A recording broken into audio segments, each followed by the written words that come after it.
This is the Leadership Podcast, and we study leaders. This is episode 512, featuring Kevin Rice, former co-founder of Hathaway, which was acquired by Bounteous, an angel investor at Theorem One Capital, and host of the CEOs and ABCs podcast.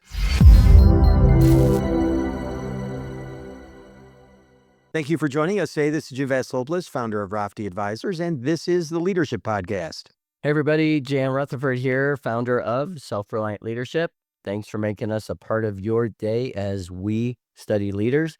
And you can find all our past episodes, which we consider our catalog, at theleadershippodcast.com. Yeah, and speaking of catalogs, there's a company that is our sponsor, Darley, and they have a tremendous catalog of equipment that they supply to military and first responders with the essential tools they need for mission success. These guys have been doing it since 1908, from fuel and firefighting pumps to drones and tactical solutions. So discover more about this incredible company and the people who serve our nation's heroes at Darley.com. That's DARLEY.com. Darley, you serve others, we serve you. Yeah, thanks, Jim. And our guest today is Kevin Rice. He's the former co-founder and president of Hathaway, a digital consultancy acquired by Bounteous in 2021. He's now an investor in seed stage startups and host of the CEOs and ABCs podcast on leadership, growth, and parenting. So, Kevin, welcome to the show. Yeah, thanks, Jim. Thanks, Janet, for having me on. You guys really nailed that introduction. I could tell you've done this a few times. A few. Well, we want to know what's not in the public bio. That's what we always ask our guests. Yeah.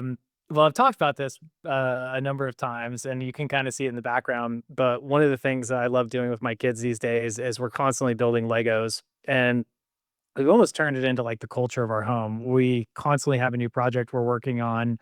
Sometimes they're big projects that the kids work on together. Sometimes they're solo projects, but it's like it's almost become a tool for lessons and values and just a real staple in our home. So that's like one of the things that I love doing is just building Legos with my kids right now.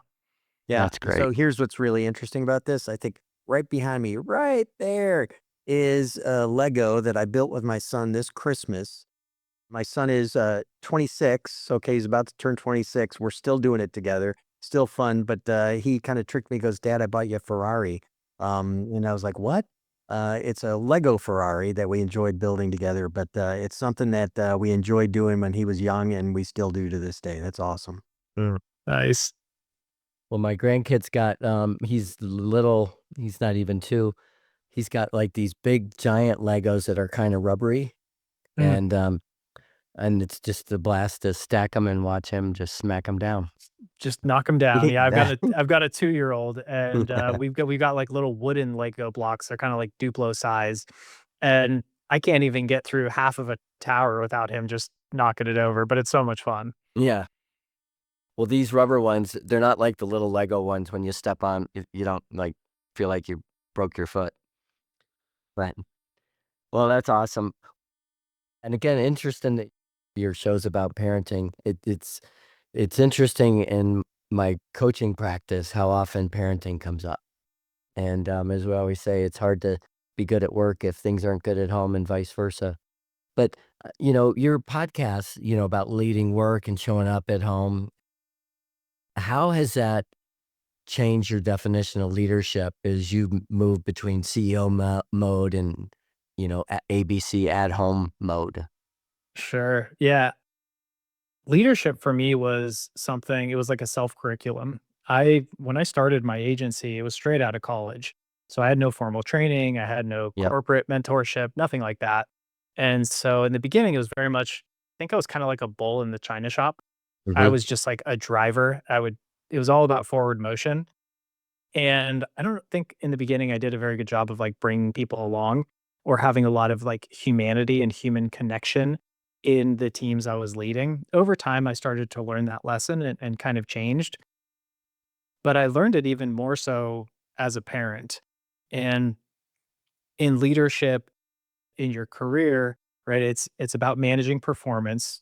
At the same time, it's about kind of bringing in humanity. So holding people accountable while still offering them their dignity. And we've all had like terrible bosses. I've had tough clients that I worked with who were kind of like a boss or an extension of a boss that didn't do that very well. And, when they're like berating you or just not being very pleasant to work with, like it doesn't really inspire you.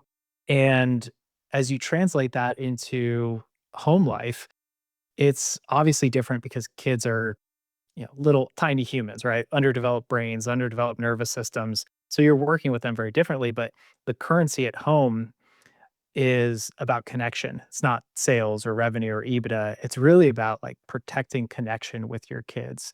And so I found that like when I started to really focus on being a better parent, I was kind of out of my depths because I had spent so much time working on my career, building myself as a leader, focusing on performance in terms of outputs and metrics. And that didn't translate very well at home. And so what I found that worked for me was taking the business lessons and leadership lessons that I had learned in my career and trying to apply them in a maybe more gentle but like heart-centered way in my home life. And that's really what the podcast has been about is, how do you lead at work, have this ambitious career, but still show up at home and not sacrifice your family at the same time? Yeah. I was speaking to a new client yesterday, a young entrepreneur, and I said something I normally don't say. I said, "Hey, in the big scheme of things, my job is to make sure that you have a good dinner every night." And she kind of looked at me and I said, "No, I mean, I want you to go home at night good tired, and for everybody that you work with to go home good tired, because there's too many of us going home bad tired." It's almost, as Jim and I have talked about, that leaders should take the Hippocratic oath, first do no harm. Is that a little bit how your thinking evolved? Yeah, I think that's great. I think it's having enough gas in the tank when you come home. So I spent Yeah. 13 years putting 100% of my energy, not just my time, but my life force, my energy into my career, my business. And when I came home, I just didn't really have much left. Yep. And so my kids would get kind of the scraps of it. And I had a really hard time turning it off. So I would be home doing bedtime routine, reading stories, but I'd be physically there, but I'd be mentally rehearsing the next meeting, the next sales presentation, kind of going through my strategy in my head. And at the time, I thought I was like brilliant. I thought I was multitasking and I thought I had like cracked the code. But in reality, I was just losing connection with my kids. It materialized in ways that I didn't like the way that our household dynamic was coming together because I wasn't showing up as a leader in my home. I was giving everything I had to my career. Yeah, I think it's really interesting because we were talking earlier about a joke about a picture of me that was posted today about me and my first job, which was 36 years ago. Okay, I look Mhm. very different. And I remember working at that company, wonderful company, still love it to this day, Allen Bradley. And they had a policy that bugged me at the time. And that policy was you couldn't really go into management unless you were married. And you really couldn't get a significant role in management unless you had kids. And it was super old line, super old school. But this was also a long time ago, too. And this was kind of an old soul company even then. And I resisted it. I was like, this is unfair. This isn't right. And many years later, I kind of saw a little bit of the wisdom in it because so many times when we look at leadership, we look at it and go, how does that affect negatively maybe our work at home? But the way they perceived it was here's how being a parent affects you positively as a leader. And I know that's something that I want to kind of get your perspective on because you've said that your family life shifts your leadership waypoints. And so tell us a little bit about that and how that affected you in the other direction, which is something we don't talk about a lot. Well, first of all, I think that sounds like an HR nightmare if that policy was in place today. That screams discrimination. But I get the thinking behind it. And it is kind of like an old school thinking of like if you're not married, then maybe you're not stable or you might be more willing to leave or move somewhere else. And so like I could kind of see the corporate mentality behind it. But yeah, I don't think you could get away with that today. No, you couldn't get away with it today, but I'm curious how becoming a parent helped you become a better leader? How that, worked in the other direction.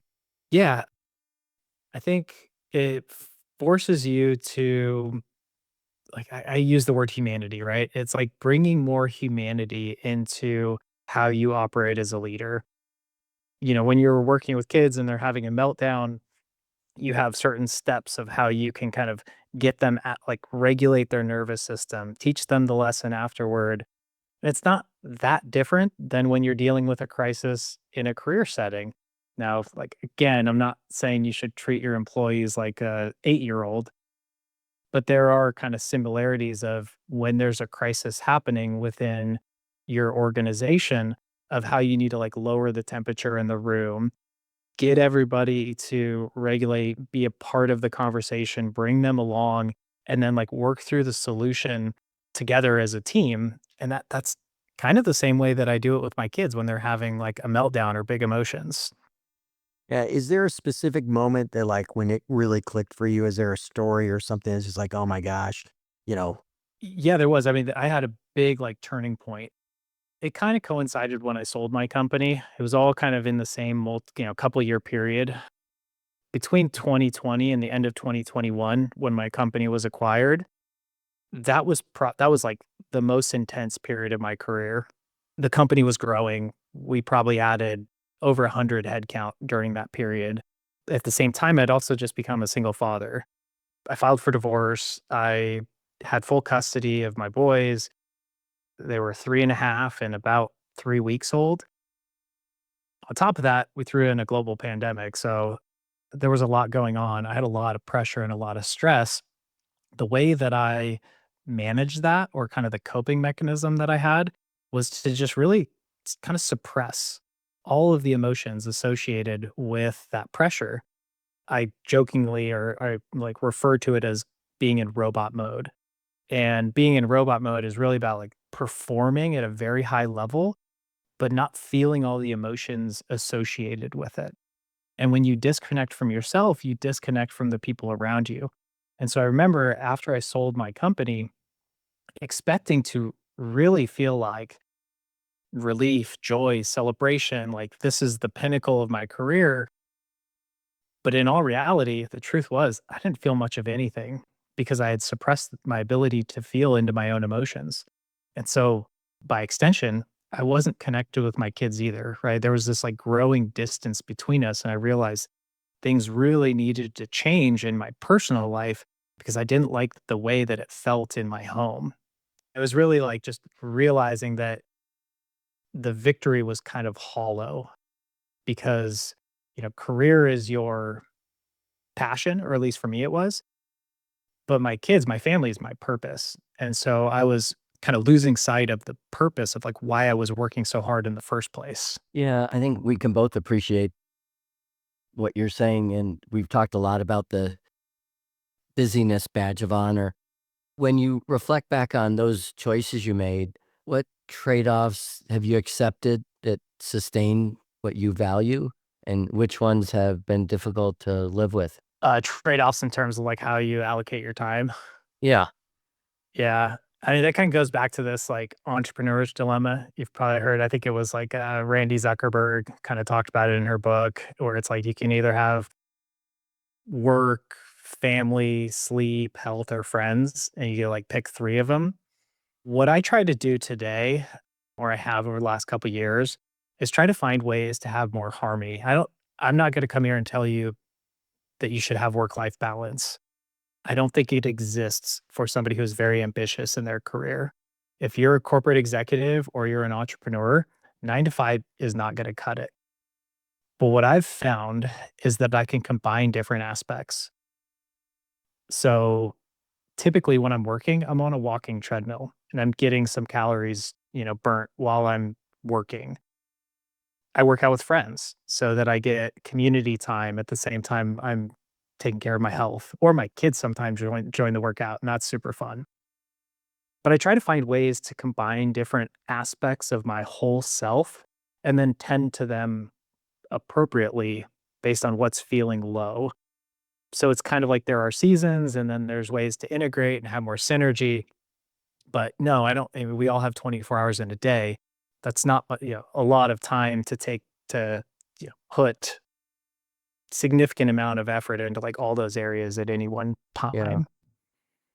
This is episode 512. Our episode 500 was with Admiral Bill McRaven, who's famous for his lecture on first make your bed. And one of the things he said right off the bat in the podcast was, if you want to be good at something, you're going to have to make sacrifices. You're going to have to Mhm. work really hard. Do you think that's been lost?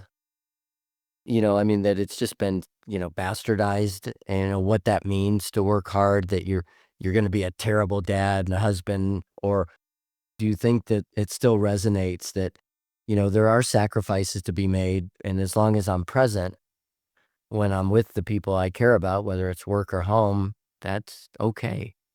What do you think? Well, my bed is not made right now. So I think you'd be very disappointed in me. What I saw in my career, and this has been pretty consistent with people I've talked to on my podcast, most people, they are sacrificing their family. And that was Mm, the spirit of why I wanted to create the podcast in the first place, is I know a lot of corporate executives who are traveling 50% of the month, if not more. They're working long hours, taking evening calls, working on weekends, and they're succeeding in their careers. But at the same time, they're losing touch with their family. And you can't get those moments back. You can't pay no, that back in arrears. Kids only live in the present moment. And so if you blink, you're going to miss it. And I'm hoping that we can find a better way where, yes, you're still going to work hard to be successful. There's no getting around that.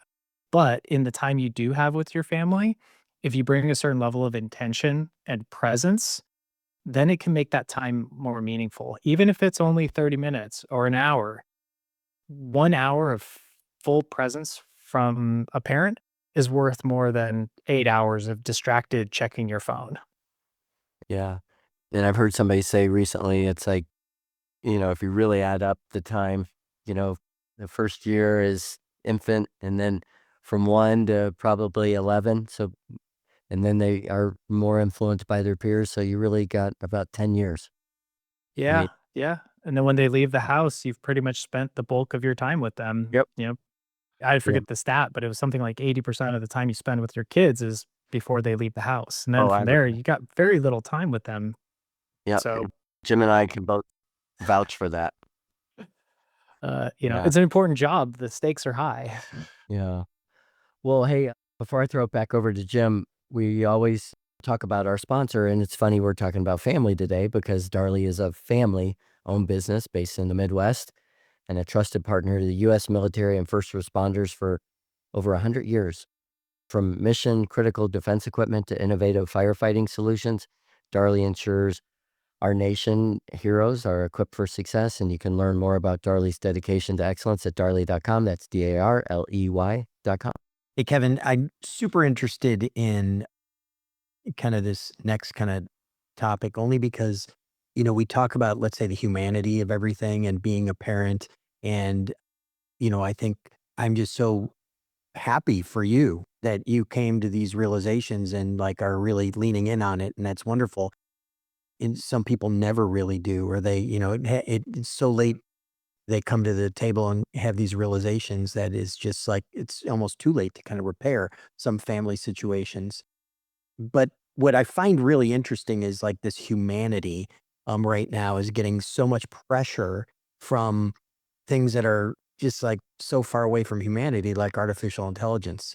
We're in this world where like it's trying to replace things. And I know we've had a lot of people on the show with different takes on this. And, I vacillate on any given week back and forth on how I feel about it. I'm just curious, like, what's your take on how this affects not just the world of work, but leadership and maybe even how we show up as parents? Yeah, the world's changing quickly, right? We're in the midst of it. And I have no idea what the world's going to look like in 3 to 5 years. I saw the CEO of Microsoft's AI division the other day talk about how 90% of white collar jobs are going to be automated in the next couple years. That really leaves you questioning, okay, well, where does that leave everybody who's in those positions? I don't know that it necessarily means those jobs are going away. I think what it means is for the people who can use technology, use AI models to automate kind of the busy work, research, intelligence gathering, analysis or synthesis of information, or even just like repetitive tasks, when you can use technology to free up your time, essentially like buy back your time, then you can really focus on that humanity aspect of being a better leader at work, at home. And humanity as a leader is kind of like what I said earlier is about, managing performance and accountability, but still treating people as individuals and not numbers. It's about like organizing a team in a way that the people work together very well, not just because of their skills, but their personality types. Like I've been thinking about this lately. We just had the NBA All-Star weekend, and you see these incredible players. They're all stars, and then when they play together, there's not much cohesion. Like I would take a championship team to beat an all-star team every day of the week because that team has role players. That team knows how to work together. They're cohesive. They might have one or two all-stars, but the rest of the team works together and they have a personality or cultural fit of how they play. And I think that's as a leader how we need to be organizing our teams. It's probably not a novel concept, but it was just something I was thinking about over the weekend as I watched the game. Yeah, now that you are throwing out some of your ideas, I keep thinking about this and saying, I remember, and I was just talking to my assistant Kim. If anyone does anything with me, they know Kim. She is my front face on everything. And we've been working together for 15 years and we're inseparable. And she does so much for me and she's fantastic. But it took me a while to break away from things that I did for myself, like scheduling my calendar, scheduling meetings, making a lot of follow-up calls. And she kind of took over all that. And like, I wouldn't be where I am today. In many ways, I think about, AI and us going forward, this is a way for us to all have some assistant, some having helping us. But that was really a difficult process. That was not easy letting go. And it was nice to have a human on the other side kind of telling me when I was wrong or when I was off or when I wasn't right. Not sure AI always gives you that feedback. I think it did help me be a better parent, okay, working with Kim because I could offload things that allowed me to spend more time with my kids. I'm hopeful that, AI is helpful for people in the same role, but, I think the challenge will be it's a really hard thing to delegate. And most people I know as a coach, I mean, we talk to people all the time about delegation. Delegation is not something most people do well. So, Yeah, delegation without abdication, right? I think a lot of people span one or the end of their end of the spectrum. So some people are really good at delegating, but they don't actually manage the follow-up. And that's kind of this idea of like abdication. Some people just really struggle to delegate and they keep everything centralized. Either way, neither of those scale as an organization grows. Good leaders know how to delegate something and then manage the process of follow up. I'll give you an example of how that translates at home because it's top of mind. Last night and lately, my kids have been telling me they're brushing their teeth, and I was just abdicating my responsibility as a parent and saying, "Okay, did you brush your teeth?" "Yes." And I realized they weren't exactly telling me the truth, and I needed to actually like manage them because they're 6 and 9 and they're exploring what it looks like to not always tell the truth. So in order to actually like be a good leader there, I just have to go brush my teeth with them. So I don't stand over them and, monitor them, but I actually bring my toothbrush when it's time for them to brush their teeth and we do it together. I'm laughing because I'm thinking of I mentioned I have a puppy at my feet, and I brush her teeth every day, and it's I'm just picturing brushing a kid's teeth the way I brush a puppy's teeth. You're grabbing the toothbrush in. Anyway, so this next generation of leaders that are coming up, the ones trying to build careers and raise families in an always on world, What do you hope they learn faster than you did? Oh man, I mean, my change was really driven by personal crisis. I hope nobody has to get to that point where you reach a true like bottom or breaking point before you realize what's actually important. I listen to a lot of like Tony Robbins, and one of the things he talks about is success without fulfillment is failure. And that's where I had gotten to. I was incredibly successful in my career. I had sold my company for 9 figures, but I wasn't fulfilled because I was missing the connection with my family. I hope nobody has to learn that lesson the hard way, and that they can start to think about how to structure their life earlier in a way that sets them up for success both with their career, their family, their self. So taking care of their self, their health, friendships, relationships, community before it gets to the point where there is a like real problem that needs to be addressed. Yeah. That idea of success and fulfillment. Do you think fulfillment is the same as being content?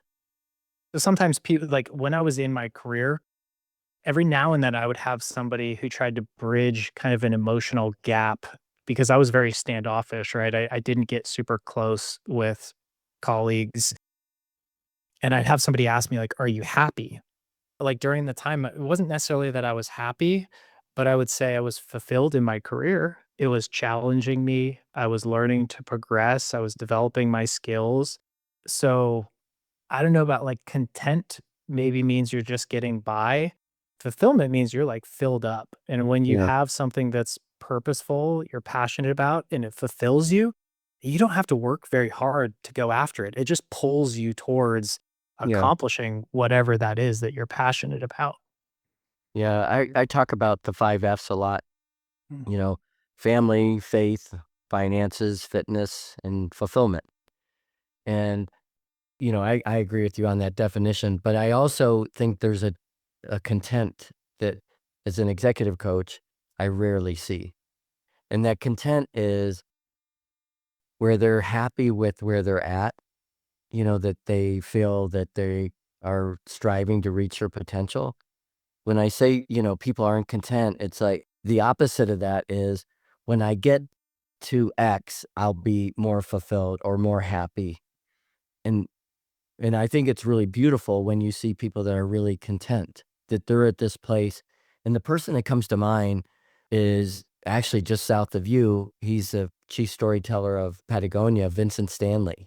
I think of him, he was a guest. And I don't know this, we didn't ask him, but Vincent strikes me as a guy that was pretty content, He pretty seemed pretty Yeah. fulfilled, good. Yeah. you Well, I know? think it's really, it's hard to feel a sense of contentment if you are a high achiever that's always working towards the next Yeah, win. And that's kind of the way I operated was like, I could work on a deal, sign a multi-million dollar contract. I'd feel content for maybe a couple hours, but yeah, I was immediately off to the next win, the next big award, or the next big milestone. So I was never content. And that's where when we sold the company and I was like, okay, I'm done. I did it. I was expecting to feel more content, and it just didn't land that way for me. yeah, Yeah, the parallel that I'm kind of thinking of is you're articulating the story, Kevin, is the story of Admiral Stockdale from The Great. Okay, and if you're familiar with that, where he said the guys who made it through the Hanoi Hilton were the ones that didn't put out a goal out in the future, like we'll be home by Christmas, we'll be home by Easter, whatever. It was always, hey, let me just deal with the brutal reality of like what's going on today and be thankful and grateful for, the fact that, I got, half an ounce of rice today. It's a good day. When did that change for you? Because you crossed me. Was there a Stockdale moment for you? When did that really hit home in full earnest? Yeah, I think changing how I was operating, I was working with a professional coach at one point, and he kind of called me out on this because I was so focused on the results and I was so focused on the next big wins. And he asked me, like, is that really going to fulfill you? Or, like, what are your actual needs as a human that you get from your career? And one of my needs was connection with people, right? I want to have community and I want to have like, friends and companionship. And I want to be able to contribute and I want to be able to like help others grow in their career.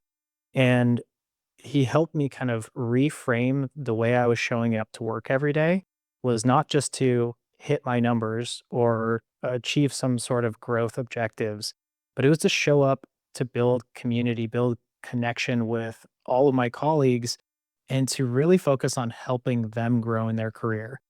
What was interesting was is over the next 6 months, my actual daily routine didn't change very much. But by coming to work every day with the intention of helping somebody, I started celebrating their wins more. And I started looking at when maybe a client got a promotion and the contribution I was able to make to that.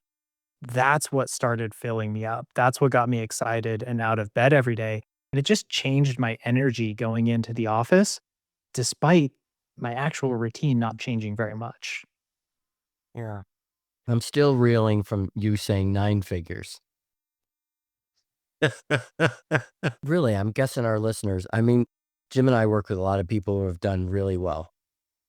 And I'm still around people that aren't doing that well. And they'll say things like, well, if you're, if you have the means, if you have the money, you've got it made, you have nothing to worry about. I'm wondering if, you know, in your closing thought to our listeners, that you can provide a perspective on money that is different now than it was, 20 years ago, 10 years ago, 5 years ago. Because, you know, um, there's probably people listening to the show that are doing okay. Some probably struggling. Some have made it.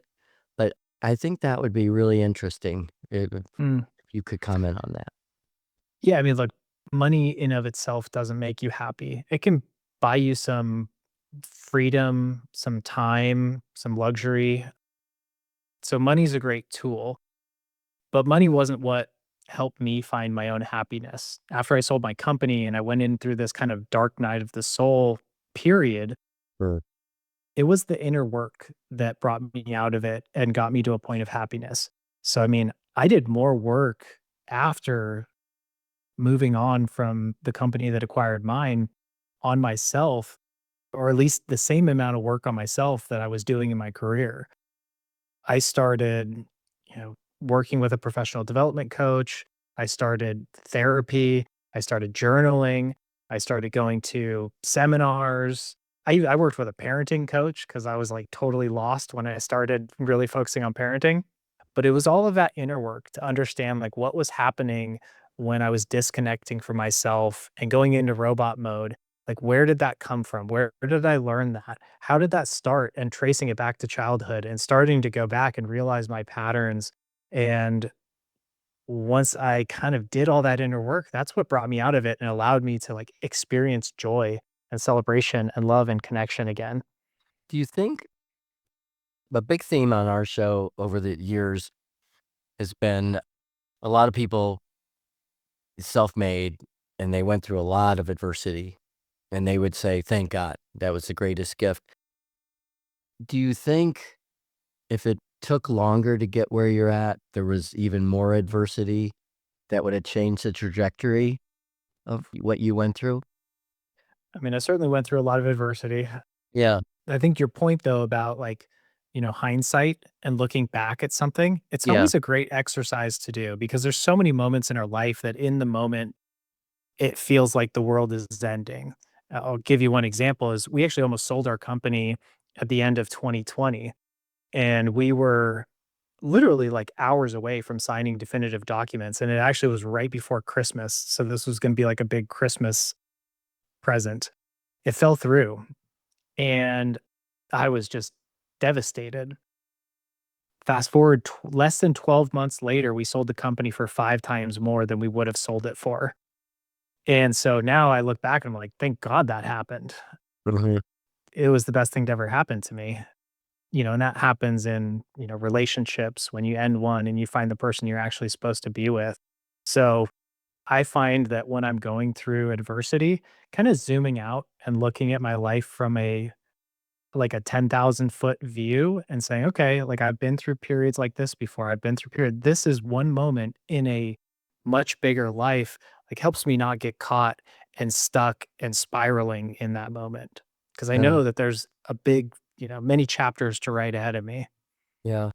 The other thing that stuck with me that you said earlier in the podcast was that you could be aloof or distant to people that wanted to be close to you. Um, I mean, that's an interesting self-awareness.